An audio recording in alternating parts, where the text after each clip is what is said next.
Hi, everyone. Good to see you again. I'm Chris Van Cleve in for Anne-Marie Green and Vlad Dutier. Tropical Storm Dorian could make landfall in Puerto Rico today. Locals are bracing for potential landslides, flooding, and power outages. Parts of the island are still recovering from the devastation of Hurricane Maria in 2017. Wind speeds have already come close to 60 miles per hour, and the storm could bring up to 10 inches of rain to some areas of the Caribbean. President Trump has declared an emergency in Puerto Rico. In a tweet, he said officials are tracking the storm and FEMA is ready for its potential impact. We'll have the forecast for the storm in a few minutes, but first, David Begnaud is reporting on the preparations from Puerto Rico.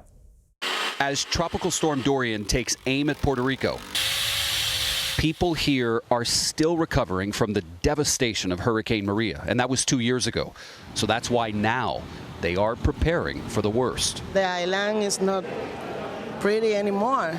Some people who don't trust the government's preparations have decided to leave. I'm so insecure here with the power, the food, the security. So I'm leaving. Most people are staying. We went to FEMA to find out how ready they are. What gives you confidence that you're better prepared now? I think, first of all, the amount of supplies we have. 2 years after Hurricane Maria, 30,000 homes are still covered with blue tarps, and about 1,000 roads remain impassable around the island. If you look around just at this warehouse, and now we have 5 where we used to have 1, there's probably 10 times the commodities on the island that were here pre-Maria.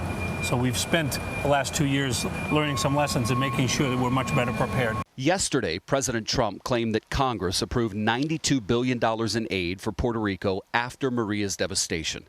That's not true. Congress has only allocated roughly $43 billion. Less than $14 billion of that has actually gotten to the island. Well, learning from what went wrong.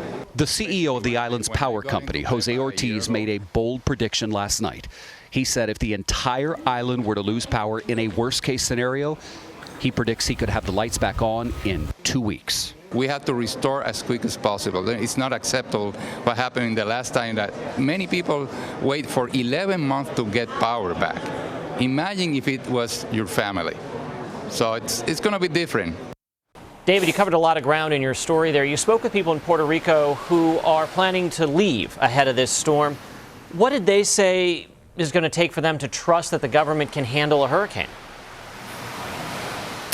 Chris, I would assume watching how they handle this one, right? It's not a hurricane, but it's a tropical storm headed to a vulnerable island with a weak power grid, right? If this storm were to head to Charleston, South Carolina or Miami, people might shrug it off and be like, yeah, it's a tropical storm. Not a big deal. Here it is a big deal. Now listen, I want to set the context.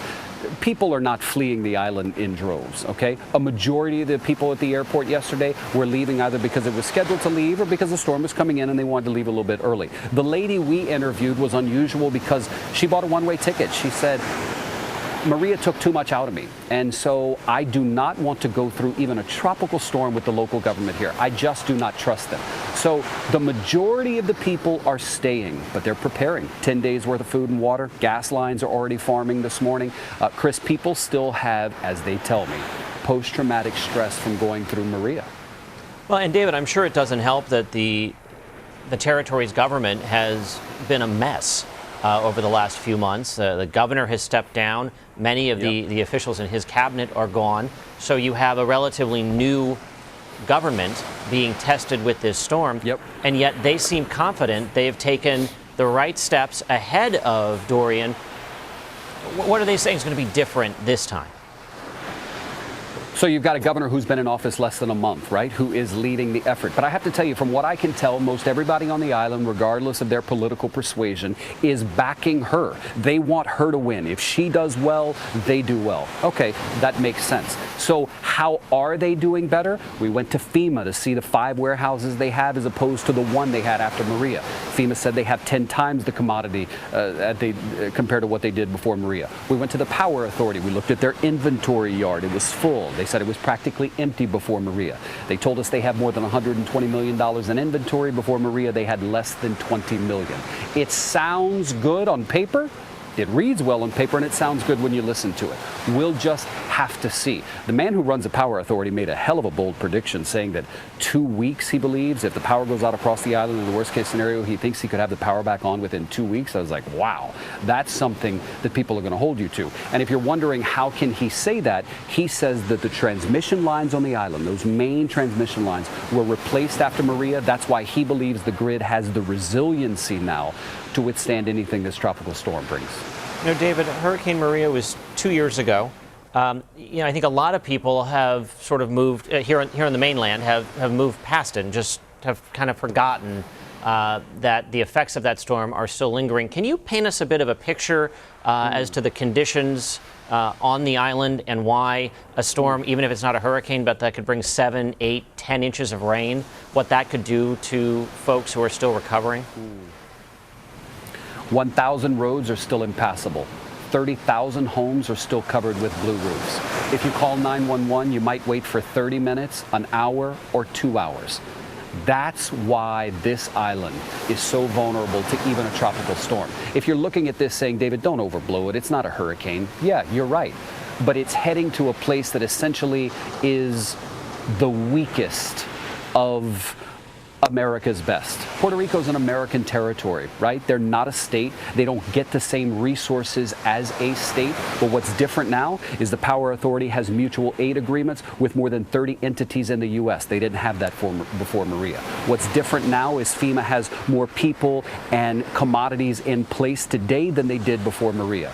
There have been some significant changes. Hopefully Dorian will be a big nothing burger, and tomorrow CBSN will be saying, yep, it hit Puerto Rico, no major impacts, life goes on. That's the best case scenario. But the worst, I mean, listen, Chris, I'm from Louisiana. We saw what Hurricane Katrina did to New Orleans. More people died in Puerto Rico from Maria than people in New Orleans did from Katrina. You don't compare deaths. They're both horrible. But I'm just trying to give you the contextual magnitude of what happened. There was a complete collapse on the island of Puerto Rico. Nobody could talk to anybody. A mayor couldn't call the governor. The governor couldn't even find out what was going on unless he drove somewhere. Couldn't put a helicopter or a boat. It was 30 days of an endless emergency before they even got their head above water. That's why this place is so vulnerable. And people here are worried, even as I turn behind me and look at the sunshine on a beautiful day as we wait for Dorian to roll in. David, thank you. We know you'll be monitoring the storm for us. We'll see you in the customary hurricane gear here soon, I am sure. David Begnaud, thank you from Puerto Rico. Thank you.